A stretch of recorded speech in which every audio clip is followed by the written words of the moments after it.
On a tous été témoins du bradage de cette unité industrielle et je pense que ce sont des Burkinabés, des valets locaux qui à un moment donné ont été donc payés, je dirais, par les impérialistes qui ont saboté et détruit tout ce qui se trouvait ici. Donc en mars 2024, lorsque nous avons tenté de redonner une nouvelle vie à cette unité, on a connu beaucoup de souffrances, il faut le dire.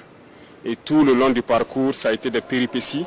Même pendant la construction, avec les nouveaux équipements qu'on avait commandés pour remplacer tous les anciens, des Burkinabés qui se sont inscrits pour travailler dans la reconstruction ont encore saboté des appareils nouvellement arrivés. Donc on a dû prendre beaucoup de mesures particulières de sécurité pour pouvoir aboutir au résultat que vous voyez. C'est pour dire que c'est une unité qui est combattue par l'impérialisme et ses valets locaux, mais nous sommes engagés résolument à redonner vie à cette unité, mais à toutes les unités en souffrance, parce que l'industrialisation du Burkina Faso, comme on l'a dit, nous le voulons et nous allons le faire, parce que c'est une grosse chaîne de valeur qui est créée ici. Bientôt, peut-être que nous inaugurons une usine à Bobo Dioulasso qui fabrique des sémoules et tout ce qui va rentrer en ligne de compte dans la matière première de cette unité industrielle. Beaucoup d'emplois seront créés et notre maïs que nos vaillants paysans cultivent donc sera bien employé. Nous prendrons toutes les dispositions pour que ce que ces unités ont connu et bien d'autres unités ne connaissent plus le même sort. Voilà, le peuple attend beaucoup en termes d'industrie, en termes de transformation de sa matière première. Donc nous mettrons tout ce qu'il faut mettre en œuvre pour que les unités industrielles vivent, survivent pour le bonheur de notre peuple.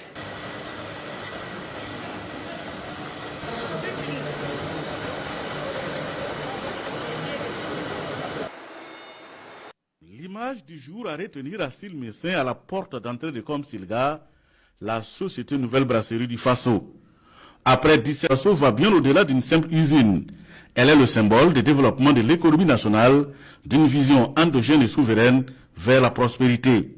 La SN Bra Faso est une société d'économie mixte au capital de 6 milliards de francs CFA. L'État a racheté les actifs de l'ancien promoteur à hauteur de 11,1 milliards de francs CFA. Elle fait certes la fierté du Burkina Faso aujourd'hui, mais sa remise en scène a connu des péripéties. Portées sur les fonds baptismaux en 2004 par un promoteur privé, les activités de l'usine seront à l'arrêt en 2008. C'est le début alors d'un long feuilleton.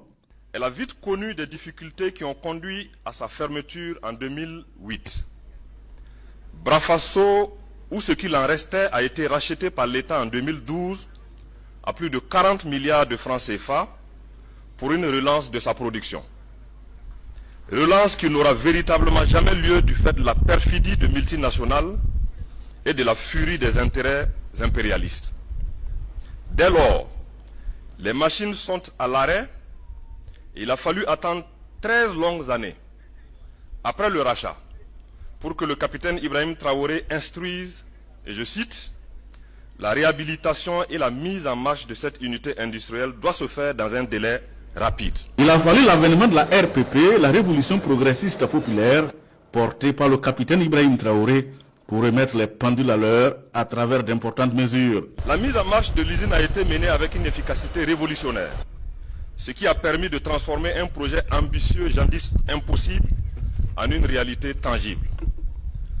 En effet, c'est le 4 mars 2024, sous l'impulsion du camarade capitaine Ibrahim Traoré, président du Faso, chef de l'État, que le gouvernement lançait officiellement les travaux de réhabilitation de l'unité à travers la signature d'un contrat avec ses partenaires sincères.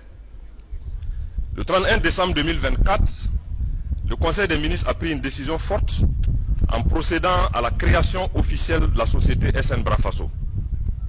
Aujourd'hui, 25 novembre 2025, soit environ 1 an et 8 mois plus tard, poussé par cette expression d'or et très célèbre du camarade président, il faut changer le rythme, tout est urgent.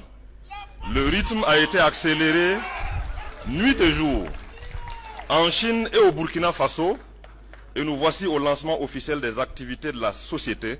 La SN Bra Faso a une capacité de production annuelle de 600 000 hectolitres, soit 60 millions de litres.